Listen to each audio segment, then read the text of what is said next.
Hey everybody, welcome to the Weekly Wisdom. I'm Dean Graziosi here with my good friend and incredible real estate investor, Matt Larson. What's up, Matt? How's it going? Crowd goes crazy. If you're new to us, Matt Larson is a machine shop worker, bought my book 7 years ago, and now one of the best real estate investors I know. He's done over thousands of deals, and my office is back there, and Matt's office is right there, and Matt's assistant's there, and mine's over there. So we're here talking real estate literally every day of our lives. I mean, we run a lot of different things. We run our education, and I write my books, and we run deangraziosi.com and create our TV shows, and all that stuff comes out of this office. But the majority of this office, the most people in this office are working on doing real estate deals every single day. That we're not in this business pretending that we know what to do. This is what we do every single day, and that's why our education is so cutting edge, because it's learned literally on the ground, and we get to push it out immediately. So some really cool stuff. The market's evolving. We're loving the way things are going. Different trends coming. But I was just in Matt's office talking about some great deals we got in the last 10 days. Some really killer deals in areas where people said, hey, there's no good deals left. And one of the things I thought would be really powerful, and I'm going to let Matt cover it, is negotiating and getting deals cheaper than what you think you can. So many people I talk to, Matt, you too, when you used to be out on the road training my students, right? Matt helped forge the whole in-house mentor. Matt was my first student turned trainer, I don't know, 5-6 years ago? Yeah. And now, we've had so many and thousands of appointments sent in and so many successful students, but Matt helped me pioneer that. But so many people will say, wow, I found this deal off of the MLS, but I don't want to offer the person a low price, or I'm scared to do it, or how did you get that price so cheap? And he is the master. There is zero emotion. He's not out to hurt anybody. He wants to make it a win-win. But Matt is the absolute master at getting the most reduced price possible. And how I know it's replicatable, because you might say, well, Matt's Matt, right? He's an above average guy that rocked it. But his assistant, Amanda, I could see her from where I'm sitting, is doing most of your negotiating now.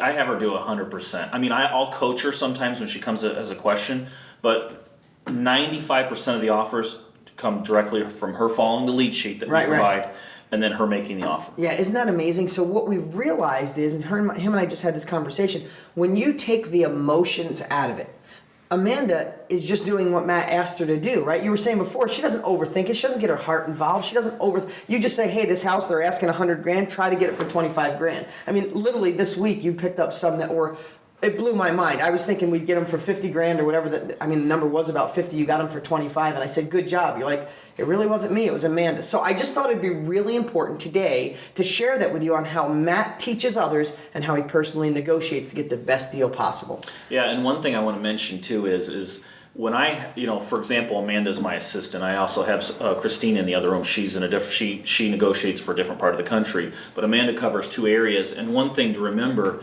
she's looking at it, she works for me. It's a job for her. So she just simply does what I pay her to do.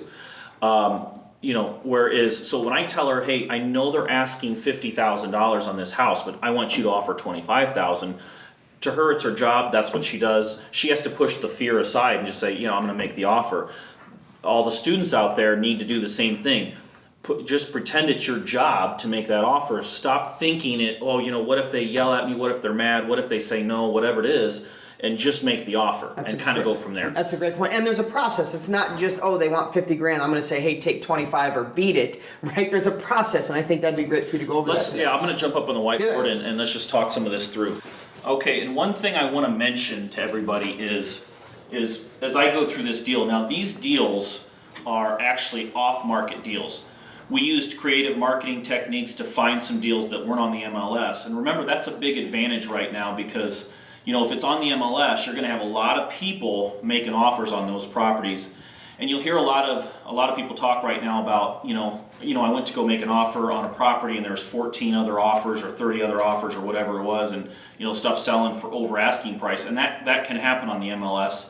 Although I still buy a lot of properties from the MLS, so does Dean, so do a lot of students. If you use the 25-to-1 correctly, you'll always be able to pick deals there. But what we're saying is if you get a deal that's not listed on the MLS, you have a lot less competition and you can generally get those houses for a lot less money.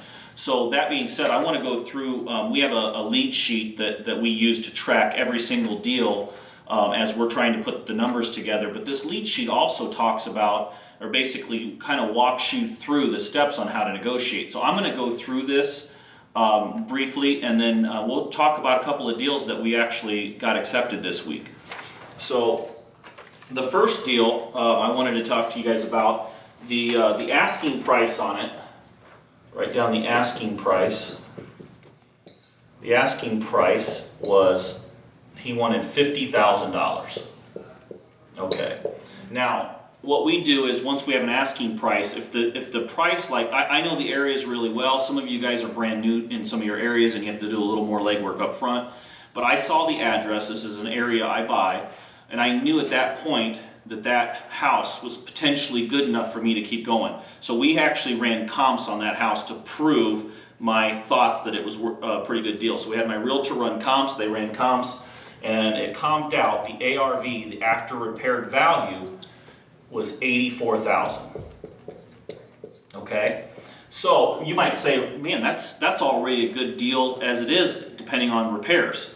So then we took a look at the repairs, and the repairs are going to be about $7,500. It's actually already been rehabbed, but we like to add in about $7,500 for repairs, even if the person says it's in move-in condition.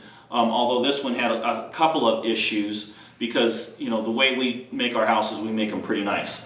So the asking price was $50,000. It was worth $84,000. It didn't need a lot of rehab. You'll take a look at the numbers. You say, oh, this is a pretty good deal. Now, but that's not our goal. Our goal is to get killer deals. So as you go through this lead sheet, it asks the general question first. How did you hear about us?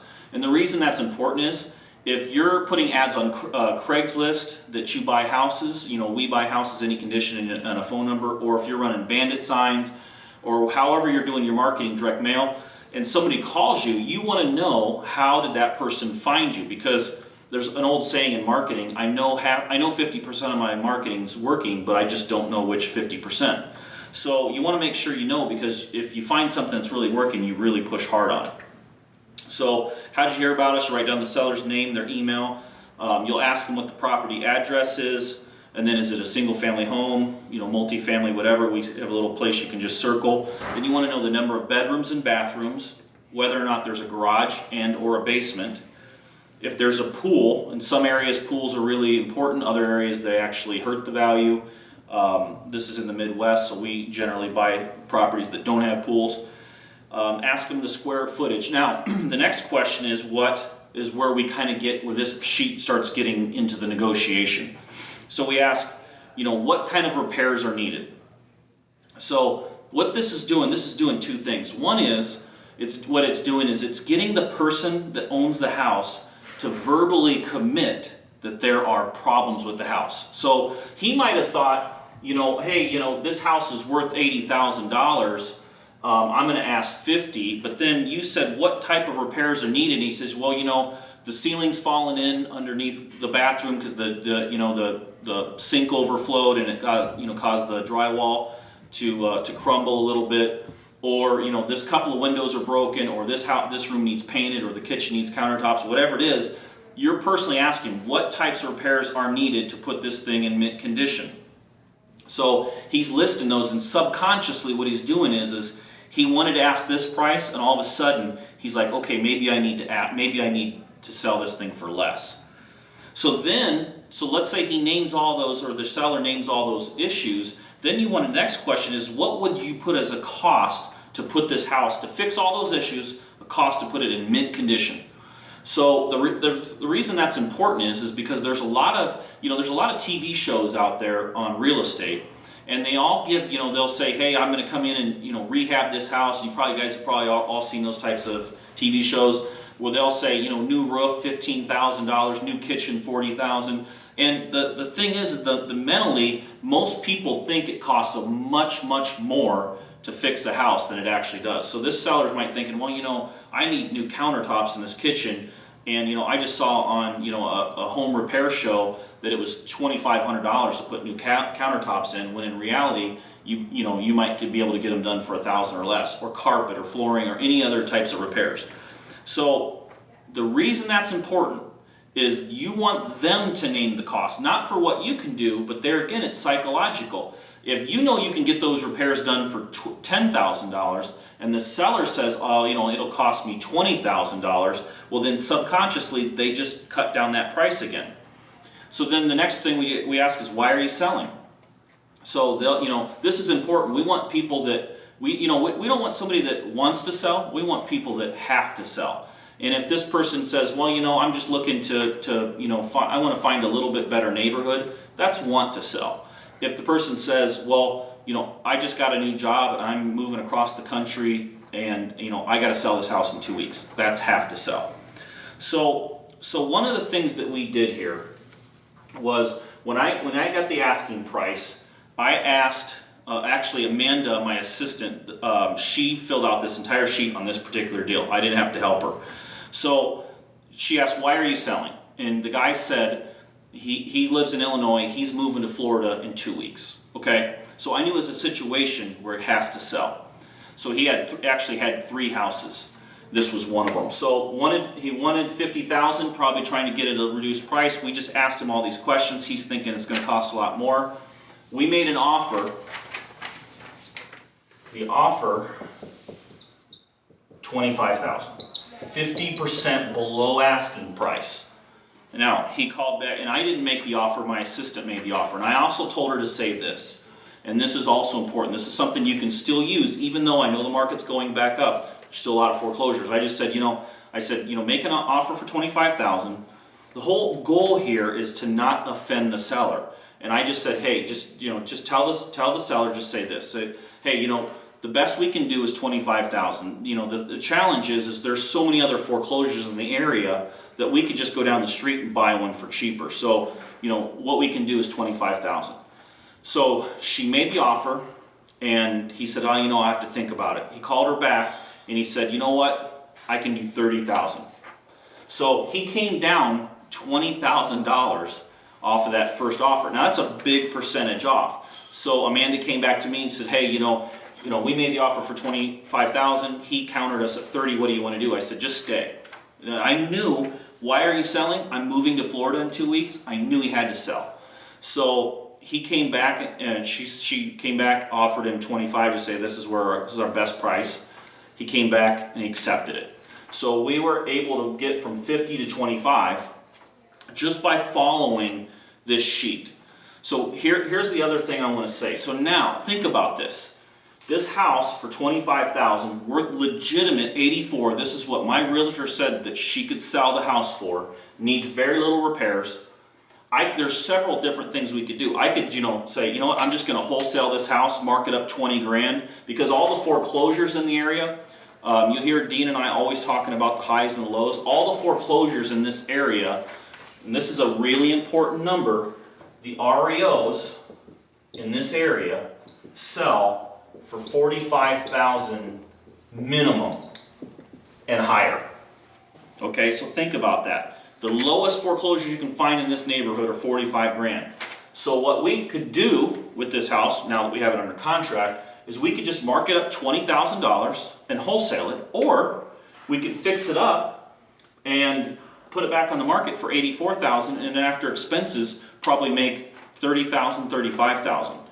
So that's just an example of one of the deals that we did this week. There was several that we got under contract. We even had one house that the seller said, you know what, I inherited this house. There's some back taxes on the house. You can have the house for free. The back taxes are $10,000. The house is worth about $55,000. So we can literally just take over a house. Those are the kind of leads you'll get if you do marketing like bandit signs and Craigslist and find some houses that aren't listed.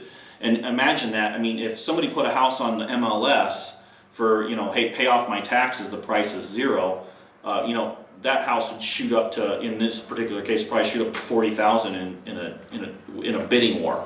So anyway, I just wanted to cover that. I don't know, Dean, do you want to? No, that's amazing. The thing is, what I love too is one of the other things. So here's what I'll do. I'm digressing. This lead sheet that Matt created, that Amanda uses, and we teach students all over the country. If you're in our advanced education already, you probably have it. If not, at deangraziosi.com, you might be watching on YouTube or on iTunes, but at deangraziosi.com, I'll put a link below the video so you can have this lead sheet and use it. One other thing I love too is asking them how much they owe on the house, right? If you years ago, if this person owed 40 grand on that house, could Matt have gotten it so cheap? Absolutely not. You need to find people that owe a minimal amount or nothing. And one of the questions I love that you converted years ago is, instead of saying how much do you owe that could offend somebody, you say to someone, would you be willing to take what you owe on the property? And in most cases people say, no, I don't owe anything. Boom, that's another positive. So remember, when you negotiate, if you make it a system and take the heart out and do it with your mind in a process, like Amanda does, like Christine does, like countless students of mine all over the country do, then at the end you get to the price you want, or you pass with a smile. And let me ask you, in all your years and thousands of deals, and I know you've got deals that were worth 100 for 10 grand and some that you couldn't get, right? But have you ever had anybody yell at you or mad at you once they said yes? No, in fact, Never. I've always had people where I'll buy a house that's worth 80. Let's say I'll get it for 20,000. I a lot of times will get an email or a phone call after the sale's done and it's closed.